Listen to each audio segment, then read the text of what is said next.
went to, when I was in the 3rd grade, I went to McClary Elementary School when it was brand new. Before that, I went to a school that no longer exists, called Central Elementary. And then I went to Shoe Middle School, right on Kirkwood Highway, and then I went to Newark High School. And I loved my schools because my schools had such a mix of people, like your school does. You know, we had some kids who knew that they were going to go to college, and we had some kids who knew that they weren't going to college. But we all got along together. And I think that's what's so great about our country and about our state when it works. People can come from different backgrounds, from different religions, from different races. You could have, I mean, this is a great thing about America. You could have people whose, you know, ancestors come from Ireland, or Africa, or China, or India, or Germany, or all over the world, and yet when they come here, they're in the same classroom. And we all want the same thing. And the same thing we all want is we want our kids to go on and to live a better life than we lived. And so that was what it was like when I was a kid growing up in Newark. And that's not to say it was perfect, because it wasn't. And we had our kids who didn't get along with each other, and we had our, you know, kids who had behavior problems, and we had our share of, you know, sadness and tragedy, but we all knew that we were part of something that was bigger than ourselves. And so that was what I loved about growing up. And still, some of my best friends now, and I am 55 years old.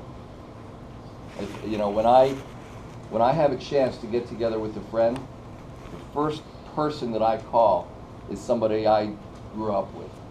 And our lives don't really look a whole lot like each other's now, but that doesn't matter, because we forged our friendship in classrooms just like this one.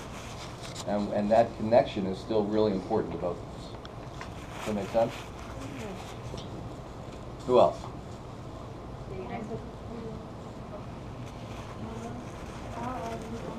Boys. How am I going to make the school better? So, the most important thing is when you have a teacher like Ms. Keister, it's hard to imagine school getting any better. And because, I mean, so much of it comes down to the teacher in the classroom.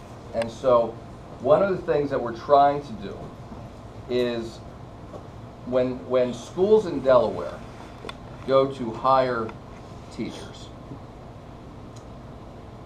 you know, those schools are competing not just with other schools in Delaware, but they're competing with schools in Pennsylvania and Maryland and New Jersey. And one of the things that we're trying to do is we're trying to make it possible. And so right now, do you know what a salary is? That's like how much somebody earns. So what happens right now, the starting salary for a brand new teacher in Delaware is low compared to the other schools in the region. And so one of the things that we're trying to do is we're trying to change that. And so that teachers who want to teach in Delaware don't feel like they have to go to some other state in order to make more money. So that's one thing. And then the other thing, I talked to a lot of great teachers, and I've not had this conversation with Ms. Keister, so I don't know what her opinion is. But oftentimes, I'll talk to a great teacher who would love to stay as a teacher for a long time, like their whole career. But sometimes they feel like the only way for them to advance and to make more money, which everybody wants to do because they all want to take care of their families, is sometimes they feel like they can't stay in the classroom because the classroom doesn't pay enough, and they feel like they've got to become an assistant principal. Well, we need great assistant principals too, and great principals. But we also, we want to make it possible for great teachers to stay in the classroom. So one of the things we're trying to do is to give some of those teachers more responsibility in helping other teachers as a way that they can stay in the classroom, but also to earn more money. So those are a couple of things that we're doing. There's a lot more, but those are a couple things that are directly relevant to your question. Okay? All right. Who else? How did you and Dr. Keister meet? Can I share? Yeah, they know. So, is it Dr. Keister? It is. When did that happen? In September. Congratulations. Thank you. I'm free. So, that's awesome. In education? Yes, educational leadership. So Dr. Keister and I met, and it really sort of comes to the very first question about drugs and addiction. And there's a group of people in Delaware who I mentioned earlier. In fact, I said there are a number of people in Delaware who have lost their loved ones. It could be a child, it could be a brother or a sister to an addiction. And they've gotten together and they've formed a group, and they call themselves Attack Addiction. And Dr. Keister and her family are part of that group because her brother, unfortunately, tragically died. Now, the courage that I believe that it takes for somebody like Dr. Keister or her parents to come together to make sure that people like me are working on this issue is incredible. Because the truth is, I think if I lost my child, Molly or Michael, to an addiction, I would be so, and they died, I would be so overcome with loss that I don't know how I could function. You know what I mean? Yes. But somehow, people like Dr. Keister and her parents and others have a level of courage that I think is extraordinary. And so we got to meet through Attack Addiction. And so they literally came to my office and said, we think the state needs to do X and Y and Z. And so they proposed very specific improvements to our state, and so new bills, new laws. And I think the first one may have been the Good Samaritan law. So the very first one said, and so this is now the law in Delaware. And if I'm getting it wrong, tell me. But it's something like this. Let's say you are out with your friends, and one of them is doing drugs. Well, previously you could have run the risk that if you called the police, that you could have gotten in trouble as well.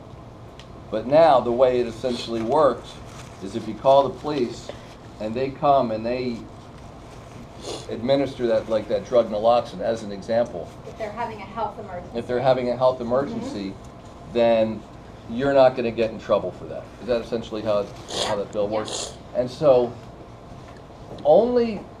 that makes a lot of sense. But I had never been through something like that before. And the truth is, I think if Dr. Keister and her family and the family of some of these other loved ones who lost their lives had not come to us, then I don't know that we would have changed that law, because they were able to explain it to us in a way that we really didn't understand it before. So that's how we met.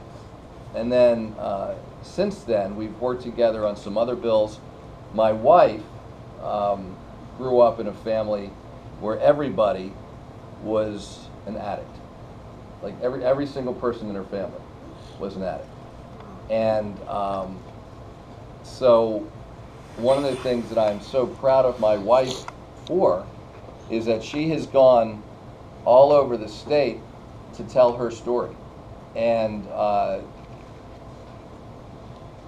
the reason it makes a difference is I remember I was down at another school talking to some 8th graders shortly after an article came out telling my wife's story.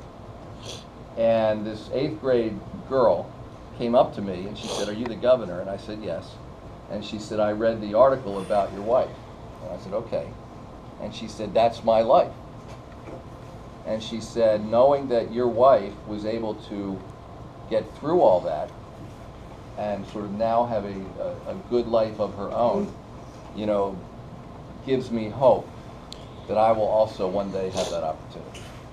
So when I said earlier to you, I think, about, listening with, we have 2 ears and one mouth for a reason. When Dr. Keister came in with the others and told me their story, I learned a lot, and then I turned what I learned into action. But it would not have happened without her. A lot of people involved. A lot of people involved, it was, but you were right there. Jill, your turn. Is Jill your last one?